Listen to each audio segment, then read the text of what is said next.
அனைவருக்கும் வணக்கம். இது தமிழோடு பேசு.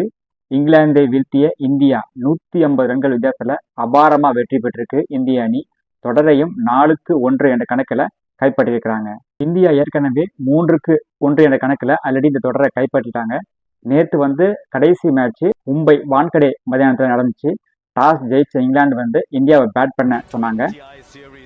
இந்தியாவோட தொடக்க ஆட்டக்காரங்க பார்த்தீங்கன்னா அபிஷேக் சர்மாவும் சஞ்சு சாம்சன் 2 பேரும் களமிறங்கினாங்க.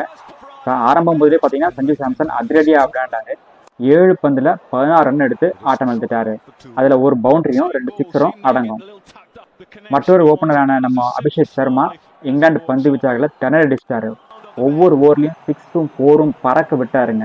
அதிரடியா விளையாண்ட அபிஷேக் சர்மா வெறும் 17 பந்துல அரை சதத்தை எடுத்துட்டாரு. தொடர்ந்து அபாரமா விளையாண்ட அபிஷேக் சர்மா வெறும் 37 பந்துல சதம் அடிச்சு அசைச்சிட்டாரு.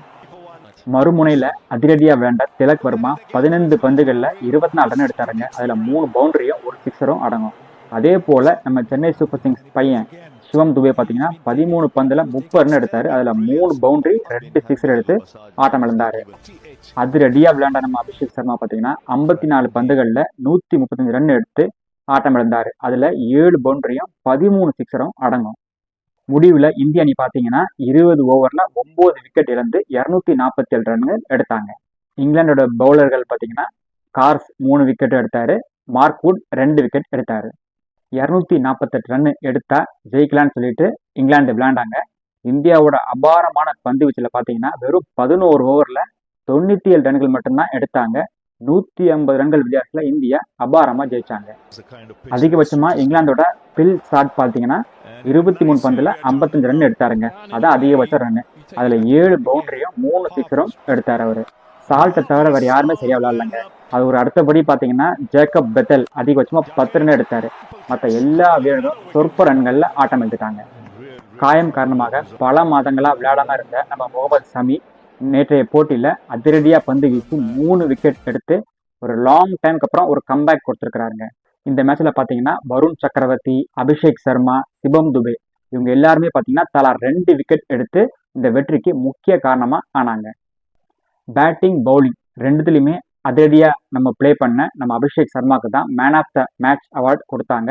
அதே போல man of the series award பாத்தீங்கன்னா மொத்தம் இந்த சீரியஸ்ல 14 விக்கெட் எடுத்த நம்ம தமிழகத்தை சேர்ந்த வருண் சக்கரவர்த்தி அவங்களுக்கு தான் கொடுத்துருக்காங்க. இந்த போட்டியில அபிஷேக் சர்மா பல சாதனைகள் பண்ணாங்க. அதிவேகமா சதம் அடிச்ச 2வது இந்திய கிரிக்கெட் வீரர் ஆனாரு.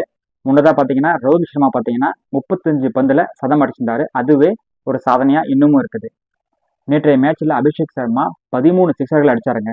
அதுதான் இப்போ ஒரு சாதனையா இருக்குது. வேற எந்த வீரரும் இந்திய வீரர்களும் இது வரைக்கும் 13 சிக்ஸர் அடிக்கல ஒரு மேட்ச்ல. அபிஷேக் சர்மா தான் இந்த சாதனையை படைச்சிருக்கிறாரு.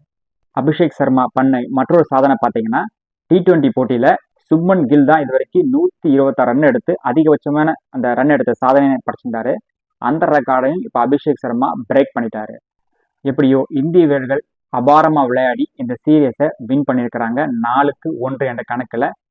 கூடிய சீக்கிரத்திலே ஒன் டே போட்டியும் தொடங்க இருக்குது. அதுலயும் இந்திய அணி வெற்றி பெற வாழ்த்துவோம். மீண்டும் நாளைக்கு சந்திப்போம். நன்றி, வணக்கம்.